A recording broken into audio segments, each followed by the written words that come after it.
Hello Year 8!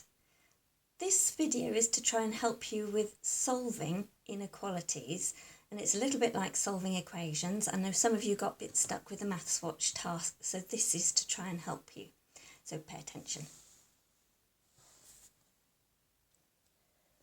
Okay, so here is an example. It's a little bit like one of the ones that you've got on your Maths Watch task, and in it we can see that 4x plus 2 is less than 22, and your task is to try and work out what value the x must be. Now really you can treat it in exactly the same way you could if it was an equation. So if it was an equation, it would be 4x plus 2 equals 22. And if it was an equation like this, the first thing you would do would be to subtract 2 from both sides, because you do the inverse of what's here. So if I take away 2 from both sides of this, so take away 2 there and take away 2 here, well, on this side is probably easiest to work with first. 22, take away 2 is just 20. Try and line up your equals sign so that they're below one another. When you do these, you'll line up the inequality symbol. Okay, now 4x plus 2. If I take away 2 from both sides, from this side, it doesn't affect the 4x. It just means that we take away this 2, because you're taking away 2 from the whole of that. So if we take away this 2, what we're left with is just the 4x. Now let's read what we've got. We've got 4x equals 20. So that means 4 times something equals 20. We're going to do the inverse of multiplying by 4, so that's divide by 4. So let's divide both sides by 4, divide that side by 4, and divide this side by 4. You can't quite see that now, I'll just move that over a little bit more. So if I divide this side by 4, 20 divided by 4 is 5. And this side, 4x divided by 4, well, all that does is it gets rid of this 4 here, because it's 4 times x, then divided by 4, just leaves you with the x. So my answer for that one, if it was an equation, would be x equals 5. Now let's see how it looks if it's not an equation, but it's an equality. So back to this one over here. I'm going to do exactly the same first step, and that here was to take away 2. So if I take away 2 from this side, that 2 disappears and I'm left with 4x. Instead of an equals, I've got this less than symbol. And if I take away 2 from that side, I'm left with 20. So you can see it really mirrors what we had on this side for the equations. My next step when it was an equation was to divide by 4. Well, I do exactly the same. Divide that side by 4.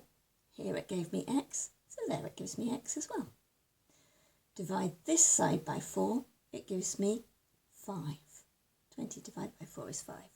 Now that is actually your answer. Your answer is that x is less than 5. X can take any value that's less than 5 and it'll be true in this inequality.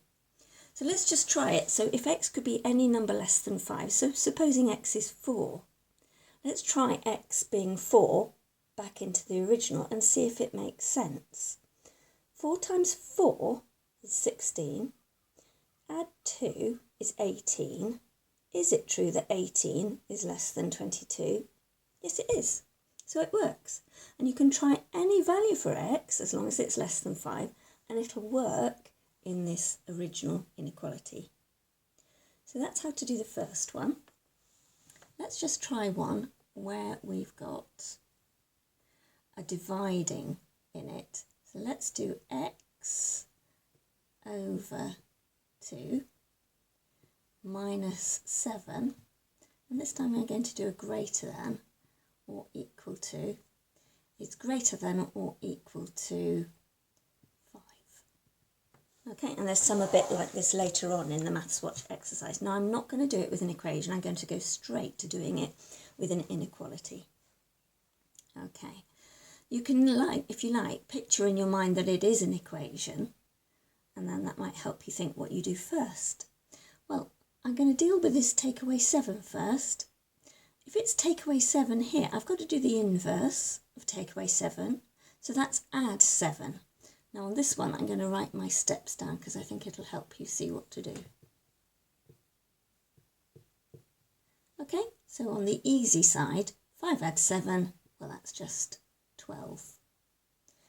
Put in my inequality sign, same as I've got there. Now on this side, if I add 7 to this, it doesn't affect the x over 2, that stays as it is. All that happens is that this will disappear, because if I've got minus 7 and then add 7, well that's just 0. So I'm just left with x over 2. Now what does x over 2 actually mean? Well, it means x divided by 2. So in my next step, I've got to do the inverse of divide by 2. And if you remember, that is multiplied by 2. So I'm going to times 2 that side. I'm going to times 2 this side. Okay, on this side, 12 times 2, 24. And on that side, x divided by 2 times 2, well that just has the effect of getting rid of the 2, which is why we did it in the first place. So our answer is x is greater than or equal to 24. If you want to check it out, pick any value for x which is more than 24 and check that it works in this. Well, I'm going to try 30. So supposing x is 30. Let's try it in the original. 30 divided by 2 is 15. Take away 7 comes to 8. 8 is bigger than 5, so that works. So I hope that will help you with being able to solve them. That's your final answer. I think in the Maths Watch clip it gives you a mark for getting to the in-between stage like that one as well. So have a go at it and hopefully you'll be able to do it now.